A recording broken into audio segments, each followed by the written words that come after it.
Hey, what's going on? I'm Marco, I'm Chris. and today we're going to talk about episode 3 of Wandavision. Uh, just to let everyone know, we're going to go full into spoilers. We're going to talk everything about the episode, so that's your warning. Spoiler warning. So, overall, the first two episodes, were pretty funny, especially the second episode. This episode had some points where it was funny, but it was more about getting down to business. Yeah. So, although it was light, the jokes were pretty good. I liked the what was it? I don't know the guy's name with the mustache, where the wife comes in and she's like, "Do these earrings make me look fat?" And the lights turn out. He's like, "Oh, thank God." I like his. He looks like Ross from Friends. That's just something I've. Although that was kind of random, and I feel like most of this show, like everything's kind of got a point. I feel like that one didn't. I feel like that was just a joke. I mean, we'll talk about like how Wanda's like imagining sitcoms or whatever. I feel like cutaway gags like that are a key component to sitcoms. Yeah, but usually everything in this show seems to have like a double meaning though.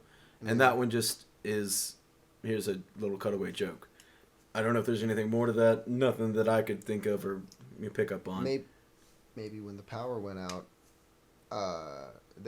she lost a little bit of control. Because after that happened, everything started to kind of you know. That still seemed very in character. But anyway, what was the other one? He's not actually playing a part. What did Vision say?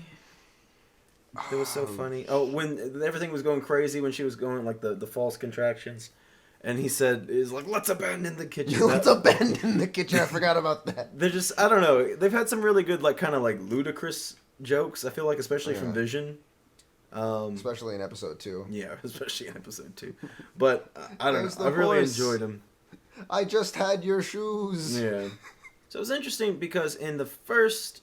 What was it, the first episode or just the second episode? No, it's both. I think both episodes, because Vision's kind of been questioning things, you know. Yeah. He's like, what's going on? Why are we, why am I doing this stuff at the job? I'm not even sure Vision's real. Well, yeah. Well, but he's definitely sentient. He's not just like a programming doing whatever Wanda wants. He's questioning things and being like, what is going on? Why am I here? Why are we doing these things? Everything's weird. I don't know what's going on, but everything's weird. I do that every day. He ain't special. But this episode especially, he really starts breaking down. And then there's the point where Wanda's on the couch and he's like, look, things aren't adding up.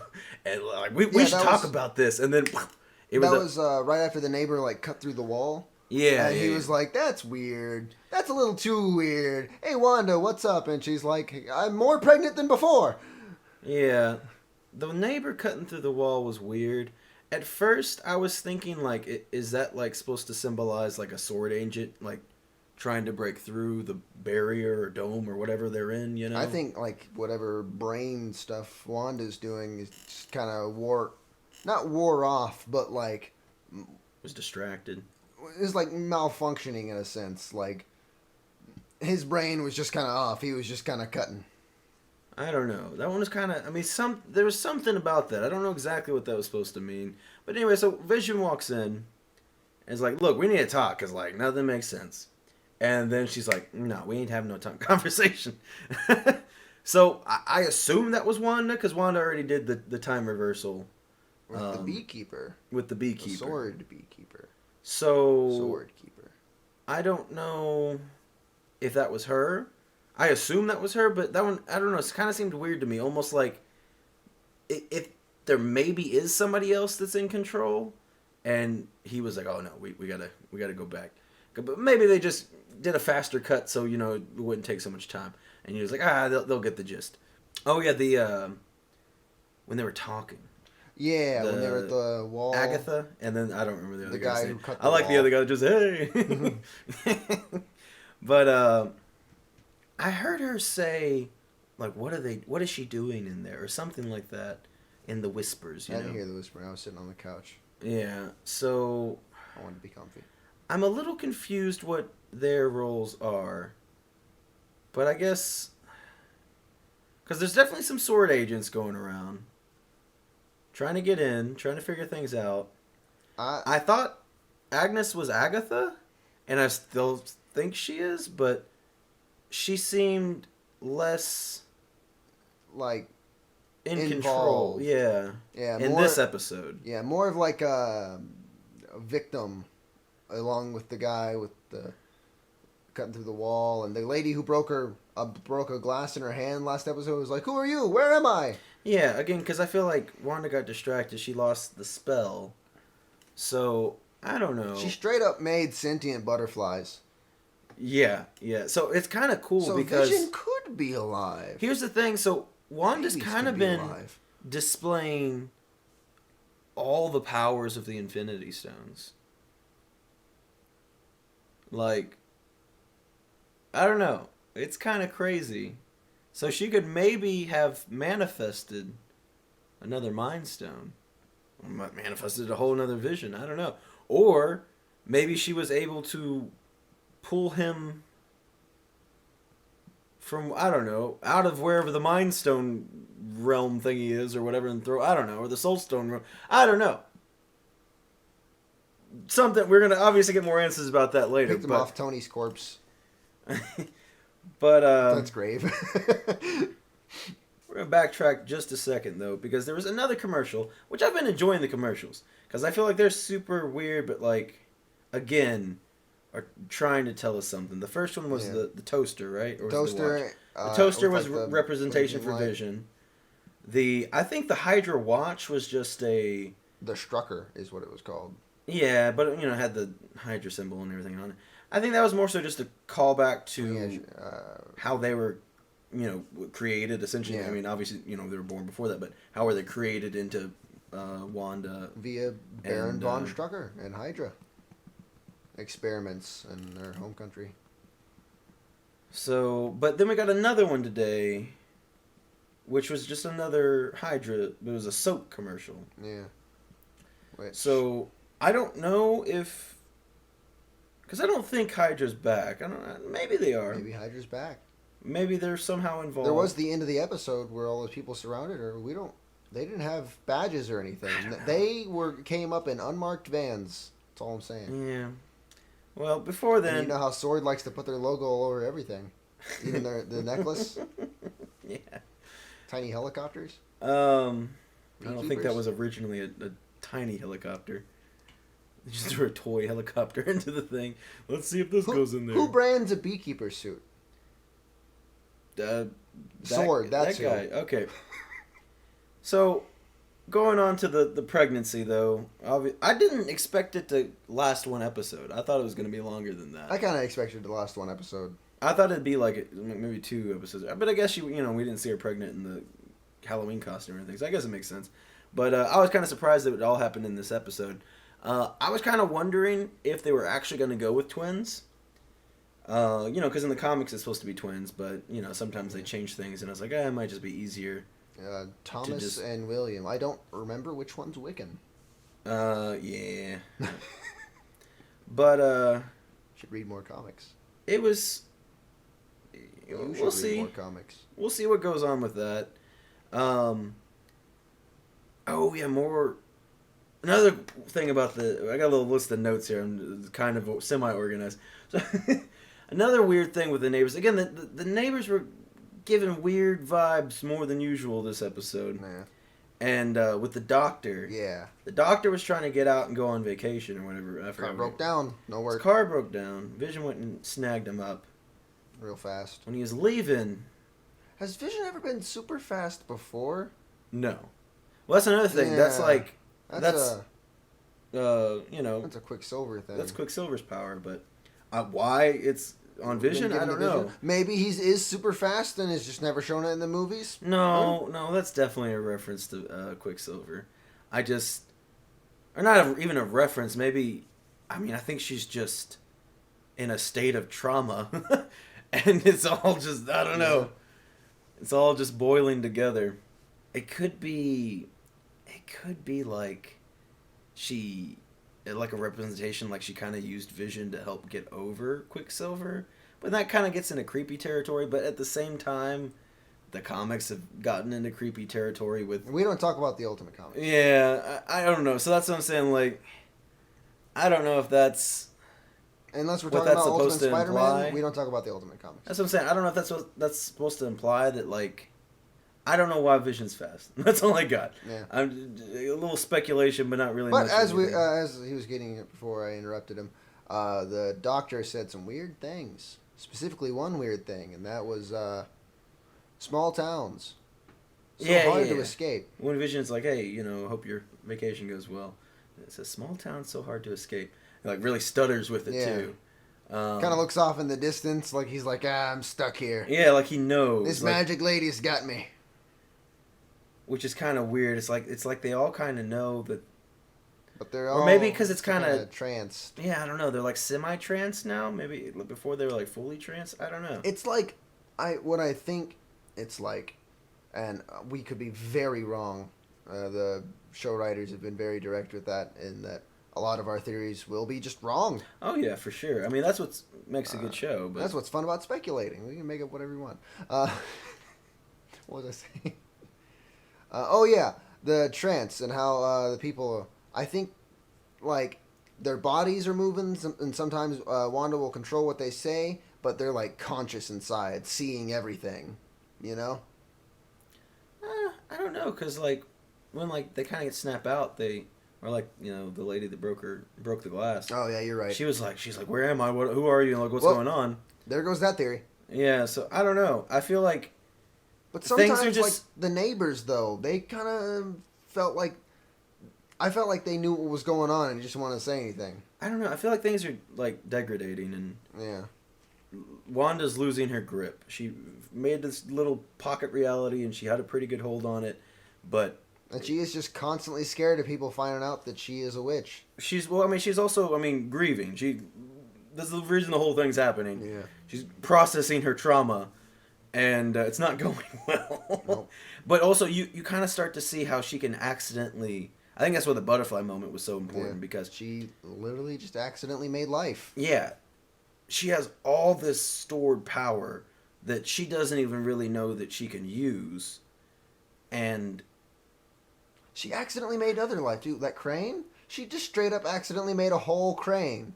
Well, yeah, and that was obviously symbolic for the baby. It was time for the babies to come out, but how do you accidentally make a crane? It was weird though that I don't know what she couldn't control the crane. Make it disappear. She kept trying to make it disappear, and I don't know what. If there's some symbolism behind that or something, or if it was just simply like you can't fight this. It's time. Yeah.